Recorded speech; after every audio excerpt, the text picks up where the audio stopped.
ইফতারির প্রোগ্রামে এসে একসাথে ইফতারি করে, অনেক মদখোর আমার সাথে বসে একসাথে ডিনার করে, হাফ প্যান্ট পরা, গলায় স্বর্ণের চেইন, হাতে স্বর্ণের ব্রেসলেট, আইসা আমার সাথে ডিনার করছে, আছে এরকম গাঁজাখোর। আমি বলে আসো, welcome welcome to my dinner, আসো বসো। বসলেই তো আমি ওর ডিএনএ, চিন্তার ডিএনএ চেঞ্জ করে দেওয়ার সুযোগ পাবো। চিল্লায় বলো ঠিক কি না? আসতে হবে আমার কাছে। Our door is open. The door of Islam is open 24/7. সব সময় আমাদের ইসলামের দরজা আমার অমুসলিম ভাইদের জন্য খোলা আছে না নাই?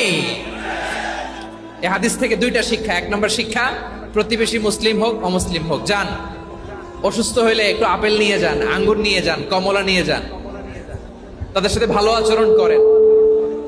ইসলামের বিউটি দেখে, সৌন্দর্য দেখে অবাক হবে, নসিব ভালো হলে কোনোদিন কালিমা পড়ে মুসলমান হয়ে যাবে। ঠিক কিনা বলেন? তাহলে অমুসলিমের সাথে ভালো সম্পর্ক। বিশ্বনবী ইহুদির বাড়িতে গেলেন, ইহুদির বাড়ি, আর আমার মুসলমান ভাই আমার কাফের বলে, এরকম আছে না নাই? মুসলিম মুসলিমরা দেখতে পারে না, সহ্য করতে পারে। বিশ্বনবী সাল্লাল্লাহু আলাইহি ওয়াসাল্লাম ইহুদির বাড়িতে গেলেন, এটা একটা শিক্ষা।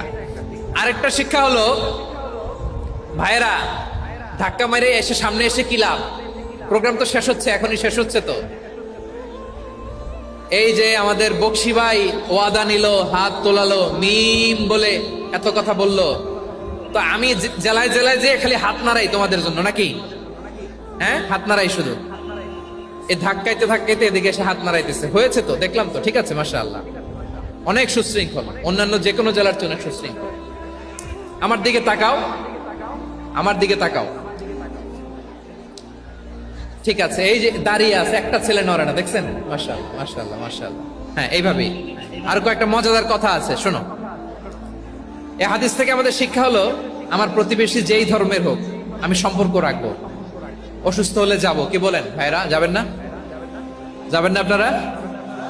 আচ্ছা, 2 নম্বর শিক্ষা হলো, বিষ্ণু ইসলামের খাদেম ছিল ইহুদি, এতদিন খেদমত করলো, একদিনও বিশ্বনবী ওরে কালিমার দাওয়াত দেয় নাই। কারণ কি? বিশ্বনবী একটা ভালো সময়ের অপেক্ষা করতেছিলেন, প্রপার টাইমিং।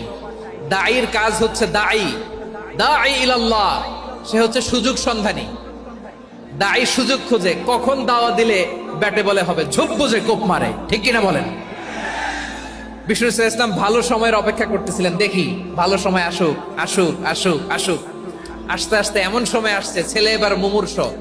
অসুস্থ ব্যক্তির হৃদয় অত্যন্ত নরম থাকে। হসপিটালে যখন কেউ যায় তার হৃদয়টা বড্ড নরম থাকে, মৃত্যুর ভয়ে তার অন্তরটা নরম থাকে, ঠিক কিনা বলেন? এই প্রপার টাইমিং এর অপেক্ষা করতেছিলেন। যখনই টাইমিং পেয়েছেন, দাওয়াত দিলেন, পড়লা